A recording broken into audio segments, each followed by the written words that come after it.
The myth of nowhere.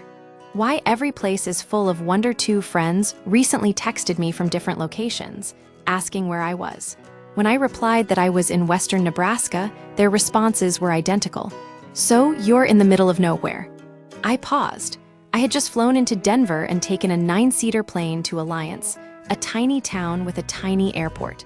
Yet, moments before their texts arrived, I was studying an Atlas Obscura map, identifying 8 fascinating destinations within a 90-minute drive. I wasn't in a void, I was in a hub of hidden curiosity. I texted them back, "No, I'm in the middle of somewhere." Redefining the map a week later, I stood in Florence, Alabama, sharing this story with my colleagues during our company offsite. Most of the team had never visited Alabama. We had deliberately designed our trip around a corner of the state, often overlooked by mainstream tourism maps. Our itinerary included Ivy Green in Tuscumbia, the birthplace of Helen Keller, Fame Studios in Muscle Shoals, where Aretha Franklin recorded "I Never Loved a Man in a Single Day" in 1967, the Rattlesnake Saloon, a spot for lunch under a literal rock overhang, Dismal's Canyon, a cave system where bioluminescent larvae, known as dismalates, create a green-starred sky effect. Almost every stop was already documented on the Atlas Obscura map, but the itinerary was just the framework. The real story was what happened around the places. The power of shared wonder at Ivy Green, our guide, Keller Johnson Thompson, Helen Keller's great-grandniece, spoke for 30 uninterrupted minutes about her ancestor. Afterwards, colleague Alicia D'Alessio admitted she could have listened for another 30. The connection was tangible. Dan Sobo bought bookmarks featuring a Helen Keller quote, "The best and most beautiful things in the world cannot be seen or even touched. They must be felt with the heart."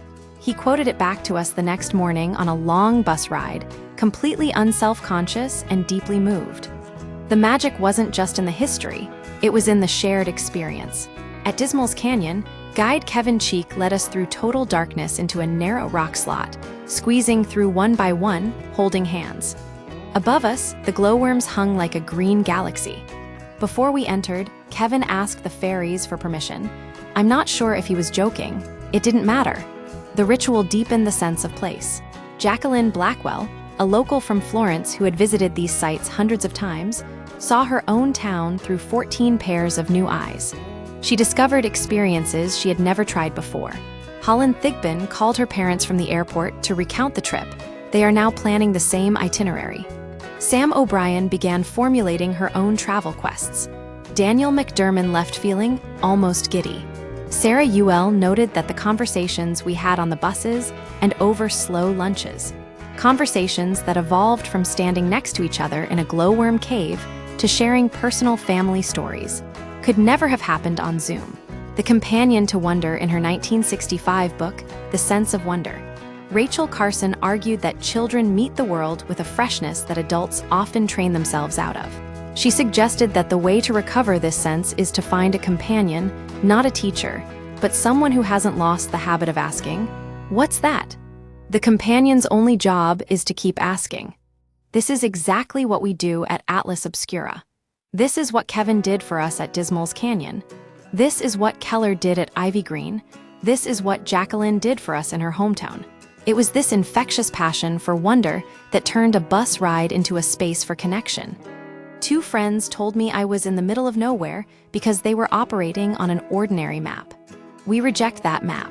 There is no middle of nowhere, there is only the middle of somewhere. If you think otherwise, you just need to put on your wonder lens. The 50-state quest is, at its heart, an argument for using that lens. So is the Atlas Obscura map. So was Florence, Alabama last week with 14 people who had never been there. 46 states down. 4 to go: Idaho, Iowa, Washington, and Alaska. The takeaway: wonder is not a rare commodity found only in famous landmarks. It is a perspective. By seeking out the overlooked and sharing the experience with others, we transform nowhere into somewhere.